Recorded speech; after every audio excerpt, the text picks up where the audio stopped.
Top fly cricket മലയാളത്തിൻ്റെ പുതിയൊരു വീഡിയോയിലേക്ക് സ്വാഗതം. IPL 17ാം സീസണിൽ അജയ്യരായി തുടരുകയാണ് രാജസ്ഥാൻ റോയൽസ്. രാജസ്ഥാന്റെ തട്ടകത്തിൽ RCB തകർത്ത് ഇത് 4ാം ജയം. ആദ്യം ബാറ്റ് ചെയ്ത RCB വിരാട് കോഹ്ലിയുടെ 113 സെഞ്ചുറി മികവിൽ 183 റൺസ് നേടി. 200 പ്രതീക്ഷിച്ച പ്രകടനമായിരുന്നു RCBയുടേത്. RCBയെ 183 ഒതുക്കിയത് ഒരു വശത്ത് സഞ്ജു സാംസന്റെ ക്യാപ്റ്റൻസിയുടെ മികവ് തന്നെയാണ്. ഒരു വശത്ത് വിരാട് കോഹ്ലിയുടെ ഒറ്റയാൾ പ്രകടനം. ഈ സീസണിലുടനീളം ഇതുതന്നെയാണ് നടന്നുകൊണ്ടിരിക്കുന്നത്. മികച്ച നിലയിൽ ബോളിംഗ് കാഴ്ചവെച്ച രാജസ്ഥാൻ അവസാന ഓവറുകളിൽ റൺസ് വിട്ടുകൊടുക്കുന്നതിൽ പിശുക്ക് കാണിച്ചു. അതുകൊണ്ടാണത് 183 അവസാനിച്ചത്. കോഹ്ലിയുടെ ഇന്നിംഗ്സിൽ കോഹ്ലിയെ കിങ് എന്നല്ലാതെ വേറെ എന്ത് വിശേഷിപ്പിക്കാനാണ്? താരം IPL ഈ സീസണിൽ ഓറഞ്ച് ക്യാപ്പ് ഹോൾഡറും കൂടിയാണ്. മറുപടി ബാറ്റിംഗ് ഇറങ്ങിയ രാജസ്ഥാൻ യശസ്വി ജയ്സ്വാൾ നേരത്തെ തന്നെ പുറത്തായി.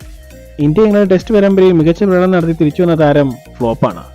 താരം നിരാശപ്പെടുത്തുന്ന പ്രകടനമാണ് കഴിഞ്ഞ 4 മത്സരങ്ങളിലും കളിച്ചുകൊണ്ടിരിക്കുന്നത്. T20 വേൾഡ് കപ്പിൽ ഇന്ത്യയുടെ ഓപ്പണർ സ്ഥാനത്തേക്ക് മത്സരം നടക്കുന്ന യശസ്വി ജയ്സ്വാളും ശുഭ്മാൻ ഗില്ലും തമ്മിലാണ്. മറുവശത്ത് ശുഭ്മാൻ ഗില്ലിന്റെ മികച്ച പ്രകടനമാണ് ഓരോ മാച്ചിലും നടന്നുകൊണ്ടിരിക്കുന്നത്. താരം ഇടങ്കൈയൻ ബാറ്റ്സ്മാൻ ആയതുകൊണ്ട് യശസ്വി ജയ്സ്വാളിന് മുൻഗണന കൂടാൻ സാധ്യതയുണ്ട്. താരം അടുത്ത മാച്ചിൽ മികച്ച പ്രകടനം കാഴ്ചവെക്കുമെന്ന് പ്രതീക്ഷിക്കാം. യശസ്വി ജയ്സ്വാളിന്റെ വിക്കറ്റിന് ശേഷം ബട്ട്ലറും സഞ്ജു സാംസണും കൂടിയാണ് ഇന്നിംഗ്സ് മുന്നോട്ട് കൊണ്ടുപോയത്. റോയൽസ് ക്യാപ്റ്റൻ സഞ്ജു സാംസൺ മുന്നിൽ നിന്ന് നയിച്ച പ്രകടനമായിരുന്നു.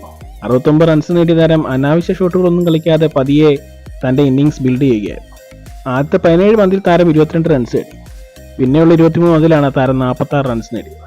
താരത്തിന്റെ ക്യാപ്റ്റൻസിയെ കുറിച്ച് എല്ലാവർക്കും നല്ല മതിപ്പാണ്. രാജസ്ഥാന്റെ തന്നെ ബോളിംഗ് കോച്ചായ ഷെയ്ൻ ബോണ്ട് പറഞ്ഞത് ഇങ്ങനെയാണ്: ക്യാപ്റ്റന്റെ ഇന്നിംഗ്സാണ് താരം കളിച്ചത്. താരം ജോസ് ബട്ട്ലറുമായി ചേർന്ന് 148 റൺസിന്റെ കൂട്ടുകെട്ടുണ്ടാക്കി. അതാണ് വിജയത്തിൽ നിർണായകമായത്. കളിക്കാരുമായുള്ള ആശയവിനിമയം ഗംഭീരമാണ്. ക്യാപ്റ്റൻ ബോളർമാരെ വിശ്വസിക്കുന്നതിനാൽ അവർക്ക് ഫ്രീഡം നൽകുന്നു. അത് ബോളർമാരിൽ കൂടുതൽ ആത്മവിശ്വാസം നൽകുന്നുവെന്ന് താരം പറഞ്ഞു. ഇത്തവണ IPLൽ മികച്ച ക്യാപ്റ്റനെ തിരഞ്ഞെടുക്കുന്നതിൽ സ്റ്റീവ് സ്മിത്ത് തിരഞ്ഞെടുത്തത് സഞ്ജു സാംസണെയാണ്. ബട്ട്ലറിന്റെ ഈ സെഞ്ചുറി മികവിൽ റോയൽസിന്റെ ഈ ജയം വരും മത്സരങ്ങളിൽ ബട്ട്ലർ ഫോമിലായാൽ ഇനിയും റോയൽസിന് മികച്ച പ്രകടനം നടത്താൻ സാധിക്കും. പോയിന്റ് പട്ടികയിൽ 1ാം സ്ഥാനത്തെത്തിയ രാജസ്ഥാൻ റോയൽസ് ഇനിയുള്ള മത്സരങ്ങളിലും 1ാമത് തന്നെ തുടരും. ഇത്തരം ക്രിക്കറ്റ് വാർത്തകൾക്കായി ഈ ചാനൽ സബ്സ്ക്രൈബ് ചെയ്യുക.